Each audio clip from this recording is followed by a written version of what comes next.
හරි පුතේ. එතකොට දැන් අද අපි කතා කරන්න යන්නේ තව අපිට ඉතුරු වෙලා තියෙන්නේ දැන් ටෙක්ස්ට් බුක් එකේ පාඩම් 3යි ඉතුරු වෙලා තියෙන්නේ. ඒ නිසා මං හිතුවා ඔයාලත් එක්ක මේ ඉවැලුවේෂන් රිපෝට්ස් ගැන චුට්ටක් කතා කරන්න.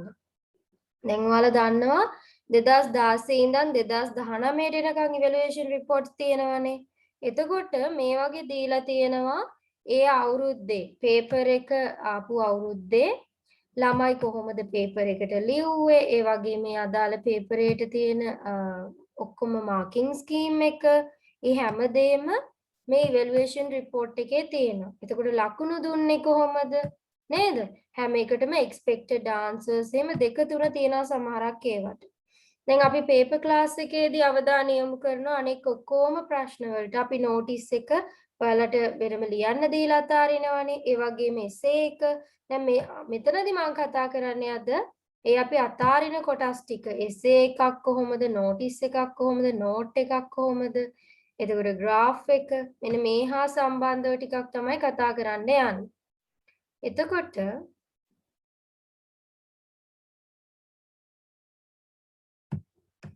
අපි දැන් ආපු essays ඒ කියන්නේ ඒ topics ගැන චුට්ටක් අවධානය යොමු කරන්න ඕනේ short paragraphs වලට එහෙම මොනවද ඇවිල්ලා තියෙන්නේ ඒ හැමදේම. එතකොට ඇවිල්ලා තියෙන ඒවා වගේම අපේ පොතේ තියෙන අනිකුත් අපිට essays වලට ගන්න කරුණු දීලා තියෙන පාඩම් ගැනත් සැලකිලිමත් වෙන්න ඕනේ.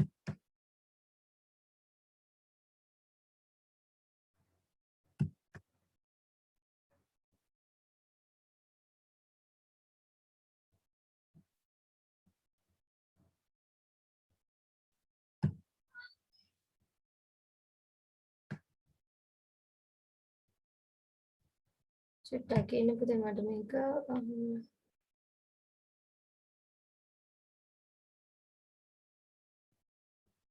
අපි ඉස්සෙල්ලාම යමු short paragraph එකට.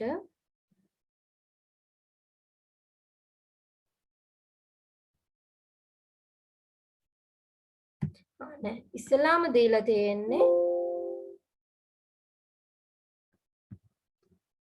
note එකක්. හරි. බලන්නකො test 6 එකේ දීලා තියෙනවා you are interested in joining an English camp with your best friend after the examination. දැන් exam එකට පස්සේ English camp එකකට join වෙන්න කැමැත්තක් තියෙනවා. You went to his or her place to talk about it. දැන් එයාගේ ගෙදරට මේක ගැන කතා කරන්නත් ගිහිල්ලා. But your friend was not at home. යාළුවා ගෙදර ඉඳලා නැහැ. දැන් note එකක් ලියන්න ඕනේ ඔයාලා. Write a note to be left in his or her letter box telling him or her about it. දැන් මේ ගැන කියලා note එකක් ලියන්න ඕනේ. ගොඩක් වෙලාවට මම ගොඩක් අයට යවුවා මොනවද notices notes ඉල්ලලා තිබ්බ අයට papers වල තිබ්බේවා. ඒවා බැලුවාම පුතේ ගොඩාක්ම තියෙන්නේ notes. notices වලට වැඩිය notes හම්බුණා මට. ඉතින් note එකක් එනවා වැඩි. එතකොට ඒ බලපු ඒ වගේ මට හිතා ගන්න පුළුවන් දේ තමයි notes ගොඩක් ඇවිල්ලා තිබ්බ provincial papers වල එහෙම. එතකොට පුතේ දැන් අපි මේකට මොනවද ඇතුළත් කරන්න ඕන දේවල් මෙතන දීලා තියෙනවා. when you came කොයි වෙලාවෙද ආවේ? why you came ඇයි ආවේ? ask him or her to call back. ආයේ call කරන්න කියලා කියන්න ඕන. දැන් බලන්න මේ answer එක කියවන්න බලන්න පුතේ විදු.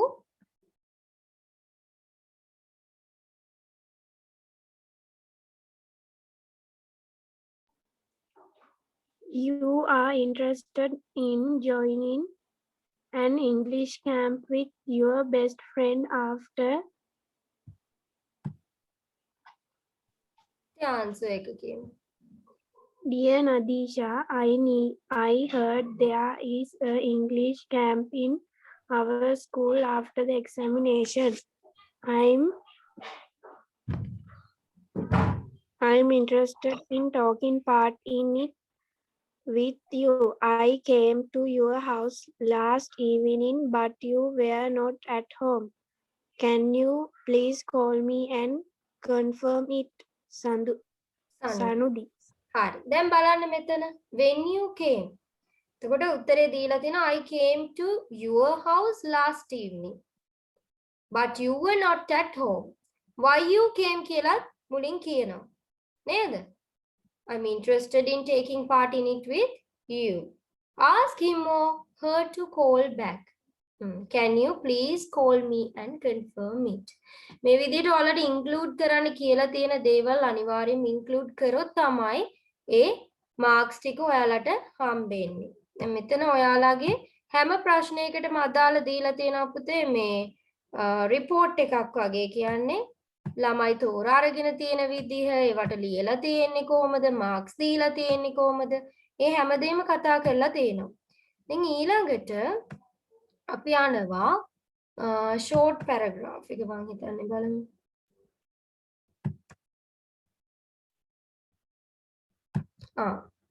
දැන් බලන්නකෝ.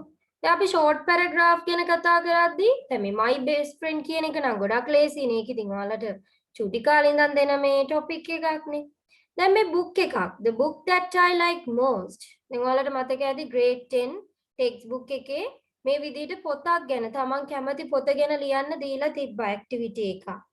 මේ විදිහට දැන් මේ පොතක් සම්බන්ධයෙන් ලියන්න leisure time එකේ සම්බන්ධයෙන් ලියන්න නැත්නම් අපි කියමුකෝ අපි visit කරපු place එකක් ගැන ලියන්න මෙන්න මේ වගේ දේවල් තමයි අපිට ගොඩාක් වෙලාවට short paragraph වලට එන්නේ. හරි. දැන් බලන්නකෝ මේ the book that I like most කියන එක ගැන බලන්න පුතේ ටිම් කියවන්න බලන්න මේ දීලා තියෙන ටික. The book that I like most. The book that I like most is Madaldo. It is a very interesting children's novel written by the great writer Martin Vikramasinghe. Upali and Jinnah are the main characters of the story. They are very brave and adventurous children. The story tells about their life in a small island called Madaldo. 53 words. බලන්නකො 53 words use කරලා තියෙනවා. ඔයාලට තියෙන්නේ 50 to 60 word count එකක්. එතකොට දැන් ඔයාලට තේරෙනවා ඔයාලා ඕනම කියවලා තියෙන පොතක පොඩි summary එකක්. හැම පොතකම වගේ පිටිපස්සේ දීලා තියෙනවනේ නේද? පොඩි summary එකක්. ඒ පොතේ මොනවද අඩංගු වෙන්නේ? ඒ පොතේ author කවුද? එතකොට ඒකේ සිද්ධ වෙන දේවල් මොනවද? ඒ වගේම characters මොනවද?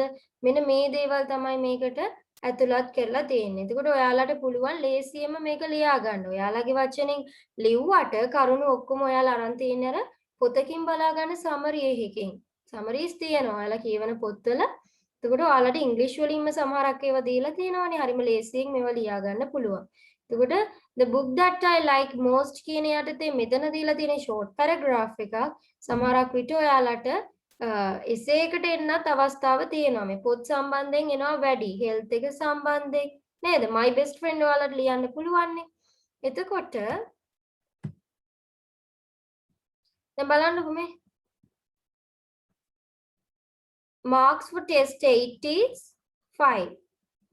ලකුණු 5යි. ඉතින් ඔයාලා ලකුණු 5ම ගන්න පුළුවන් මෙතනදී. මේ short paragraph එකක් කියන්නේ ගොඩක් අමාරු දෙයක් නෙමෙයිනේ. මේ වගේ තැන් වලින් අනිවාර්යෙන්ම ඔයාලා ලකුණු අරගත්තොත් කිසි ප්‍රශ්නයක් වෙන්නේ නැහැ පේපර් එකට.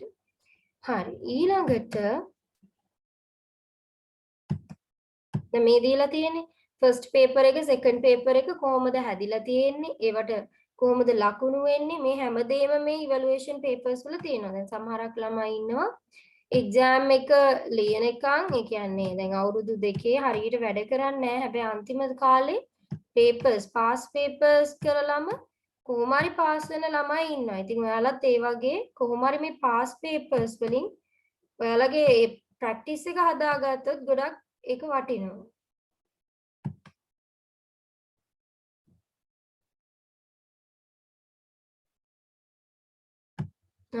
ඊළඟට ඔන්න අපි ආවා test 14 එකට.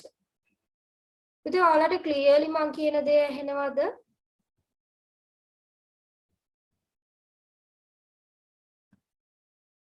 විදුට මම කියන දේ ඇහෙනවද? හරි. මහිමි ඔයාත් clearly ඇහෙනව නේද? මාව ඇහෙනව නේද?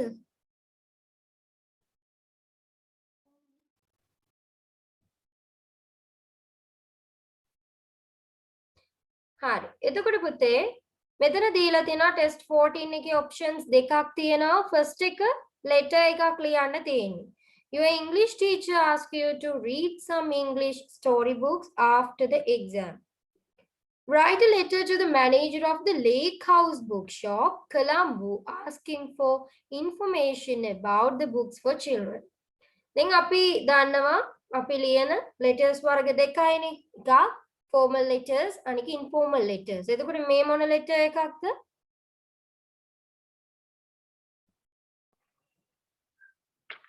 Formal letter එක. Formal letter එකක්.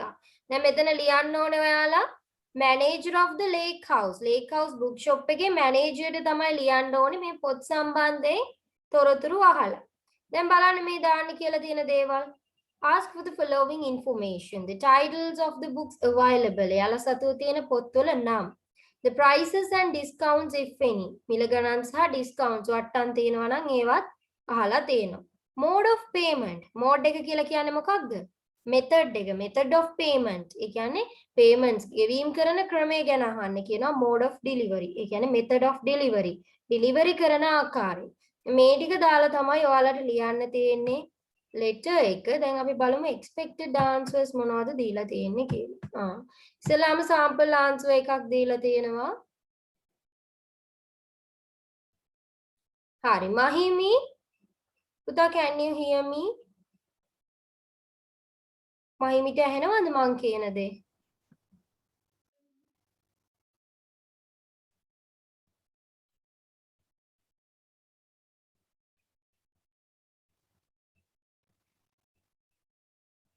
හරි. මහිමිට චුට්ටක් ඇහෙන්නේ නැති ප්‍රශ්නයක් තියෙනවද? එයාට කතා කරන්න ස්පීකර් එක අවුල්ද? හරි. පුතේ ටීම් ඔයා මේක කියන්නකෝ හැමෝටම ඇහෙන්න. 32 Temple Road, Nugegoda, 7 December 2018. The manager, Lake House Bookshop, Colombo. Dear sir, requesting information about the books for children. As our English teacher asked us to read some storybooks after the exam, I need to purchase some English books from your bookshop. I would be much obliged if you could send me the titles of the books available in your bookshop, mode of payment, the prices of the books, and the mode of delivery. I am glad if you could give me a reasonable discount for the books too. Please be kind to send me a favorable response. Thank you, yours, Faith. හරි. දැන් බලන්න. දැන් අපි formal letter එකක් ගත්තාම දැන් ඔයාලා ලියන්නේ ඔක්කොම left side එකටනේ. නේද? printing design එකට. එතකොට දැන් ඔයාලා මේ ඒ යවන අපි පුද්ගලයාගේ designation එක ඒ details දැම්මට පස්සේ අපි salutation එක use කරනවා. ඊට පස්සේ අපි අනිවාර්යයෙන්ම topic එකක් use කරන්න ඕනේ මේ formal letter එක. ඒ වගේ මේක හරියට underline කරලා තියෙන්න ඕනේ. ඒ දේවලුත් බලනවා. දැන් බලන්න, as our English teacher asked us to read some storybooks after the exam. මොකක් නිසාද මේ පොත් ගැන විමසන්න කියන එකක් දීලා තියෙනවා. I need to purchase කියන්නේ මිලදී ගන්න. To purchase some English books from your bookshop. ඊට පස්සේ I would be much obliged if you could send me the titles of the books available in your bookshop. යාලා සතුව තියෙන පොත්වල නම් එවනවා නම් ගොඩක් හොඳයි කියලා කියනවා. Mode of payment, the prices of the books, and the mode of delivery. අර අපිට include කරලා දාන්න කියපු දේවල් include කරන්න කියපු දේවල් මෙන්න දාලා තියෙනවා මෙතන. I'm glad if you could give me a reasonable discount. Discounts තියෙනවා නම් ඒවා ගැනත් අහන්න කියලා තිබ්බනේ. අන්න ඒකත් අහලා තියෙනවා. Please be kind enough to send me a favorable response. දැන් ඔයාලා මේ formal letter එකක් ලියද්දි මේ භාවිතා කරන සමහරක් phrases සමහරක් sentences ඔයාලට මේ එක වගේ මේ දෙකක් තුනක් බලන්නකෝ පුතේ past papers වල මේ තියෙන උත්තර. එතකොට ඔයාලට formal letter එකක් ලියන්න අවශ්‍ය වෙන ටික අල්ලගන්න පුළුවන් වෙනවා. හරියට මේ ඉස්සෙල්ලාම මේකක් අරගෙන ඔයාලා කොලේක ලියන්න මේක බලාගෙන. ඒක බලාගෙන ලිව්වට පස්සේ ඒ කරුණු ටික ඔයාලගේ ඔළුවට යනවා. ඊට පස්සේ ඒ තියෙන කරුණු ඔළුවේ තියාගෙන Taman තනියෙන් ලියන්න try කරන්න. ඉස්සෙල්ලාම මේක හොඳට කියවන්න, කොලේක ලියන්න, ඊට පස්සේ තනියෙන් ලියන්න try කරන්න. මොකද පුතේ? මිෂලි මේ obliged කියන්නේ මොකක්ද? obliged කියලා කියන්නේ පුතේ මෙතන මේ මම ඊටාම අපි කියන්නේ කෘතඥ වෙනවා මෙන්න මේ විදිහට අපි දේ කරොත් අපි ඉල්ලන ඒ රික්වෙස්ට් එක ඒ සම්පූර්ණ කරොත් මම ඊටාම සතුටටපත් වෙනවා කියන එක තමයි එතන දීලා තියෙන්නේ. හරි ඊළඟට දැන් මේ එක expected answer එකක් ඊළඟට තව එකක් තියෙනවා. මේ එකම letter එකට තව එකක් දීලා තියෙනවා. මේ බලන්න. හරි. විදු පුළුවන් ද පුතේ මේක කියවන්න?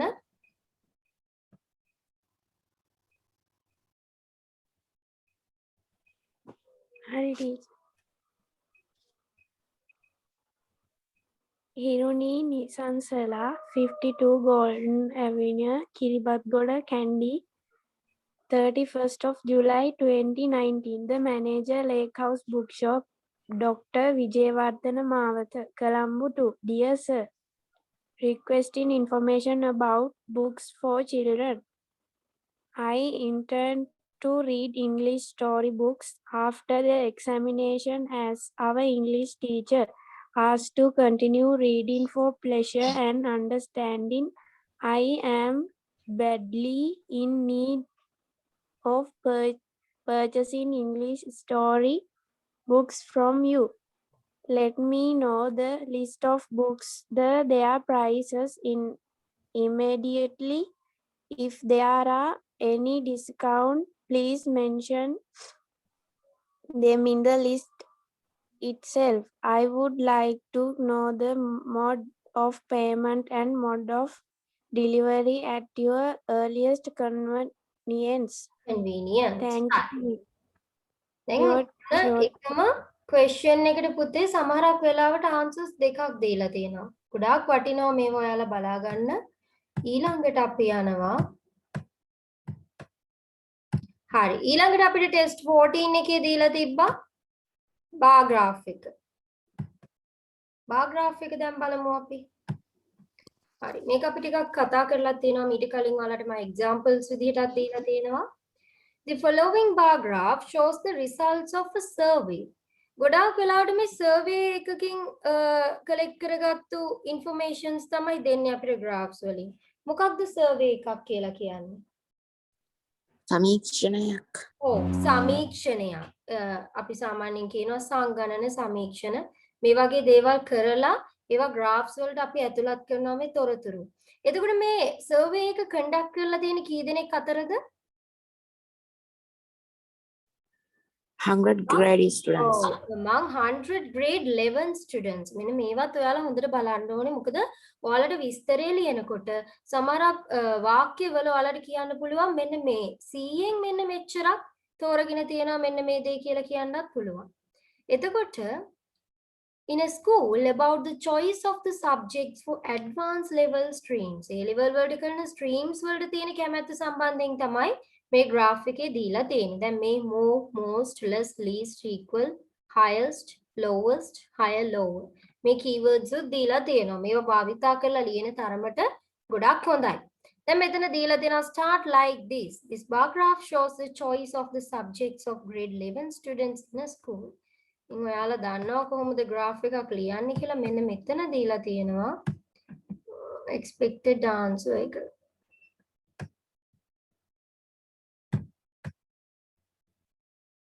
හරි මේ තියෙන්නේ බලන්න පුතේ මේක ටීම් කියවන්නකෝ. ඔයාලට ක්ලියර්ලි පේනවද? Oh, teacher. This bar graph shows the choice of the choice of the subject of grade 11 students in a school. The most popular subject among the students is biology. 30 students have selected biology out of 100. 20 students have selected art. The lowest number of students have opted for music. 12 students each have selected IT and accounting. 16 students have selected maths. The number of students who have selected maths is higher than IT, accounting and music. There are more than 10 students for every subject stream. දැන් බලන්නකෝ මෙතන දීලා තියෙනවා this bar graph shows the choice of the subject of grade 11 student in a school. The most popular subject among students is biology. ඊළඟට කියනවා 30 students have selected අන්න. තෝරගෙන තියෙනවා කියලා කියන්න භාවිතා කරලා තිනවා මේ වාක්‍යවල. බලන්නකො මෙන්න මෙච්චරක් මේක තෝරගෙන තියෙනවා. මොකක්ද අපි එහෙම කියද්දි භාවිතා කරලා තියෙන tense එක? Present perfect. present perfect. have plus past participle. එතකොට බලන්නකො පුතේ 30 students have selected biology out of 100 අන්න. අපි කිව්වා සර්වේ එකට අරගෙන තියෙන සිසුන් සංඛ්‍යාව 100යි. 100න් කී දෙනෙක්ද මේකට මේ බයොලොජි වලට කැමති? 30. 100න් 30. 30 out of 100. අනේ විදිහට භාවිතා කරන්න පුළුවන් ඔයාලට. 20 students have selected art. දැන් දිගටම මේ විදිහට තමයි present perfect use කරලා මෙන්න මෙච්චරක් තෝරගෙන තියනවා කියලා කියනවා. The lowest number of students have opted. opted කියන්නේත් මේ selected කියනවා එකම තමයි. තෝරගෙන තියනවා කියද්දී අපි තෝරගන්නවා කියන්න භාවිතා කරනවා මේ opt කියන එක. opted for music. මේ වගේ වචන වලට අල්ල ගන්න පුළුවන් අලුත් වචන මේ reports use කරාම. 12 students each have selected IT and accounting. මට කියන්න බලන්න මේක කියන්න පුළුවන් තව විදිහක්. දැන් ඔයාලා දැකලා තියෙනවා ගොඩාක් වෙලාවට graph වල And එනවා. equal number of students. Very good. Equal number of students කියලා එනවා ගොඩක් වෙලාවට. ඒකට an equal number of students have selected IT and accounting කියලා අපිට කියන්න පුළුවන්. ගොඩාක් ඒ වගේ දෙනවා equal number කියලා. හැබැයි මෙතන දීලා නැහැ. එතකොට ඔයාලට ඒ විදිහට ලියන්නත් පුළුවන්. ඊළඟට 16 students have selected maths. The number of students who have selected maths is higher than IT. ඊට පස්සේ compare කරලා තියෙනවා. Accounting and music. There are more than 10 students for every subject stream. තව බලන්නකෝ කියලා තියෙන දෙයක්. හැම subject stream එකකටම කොච්චරකට වඩා වැඩියෙන් ඉන්නවද කියලා තියෙනවා. ඔයාලට පේනවා හැම subject stream එකකටම 10කට වැඩිය ඉන්නවා. අනේ ඒකත් මේකේ දකින ප්‍රධාන දෙයක් විදිහට ලියලා තියෙනවා අන්තිමට. හරි. දැන් ඔන්න අපි text 14 එකේ options දෙකම කතා කරා. ඊළඟට අපි යනවා. ඔයාලට බලා ගන්න පුළුවන් පුතේ මම කිව්වා graph එක සාමාන්‍යයෙන් ගොඩක් අය තෝරගන්නවා වැඩි කියලා. දැන් මෙතනත් ඔයාලට බලා ගන්න පුළුවන්.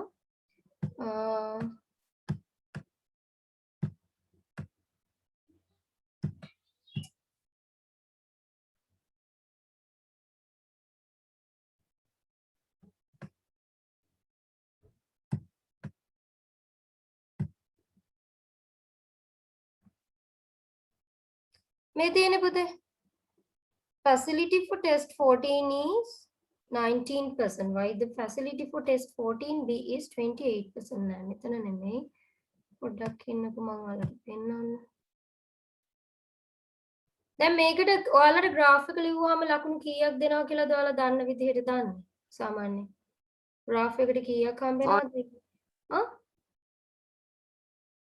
14.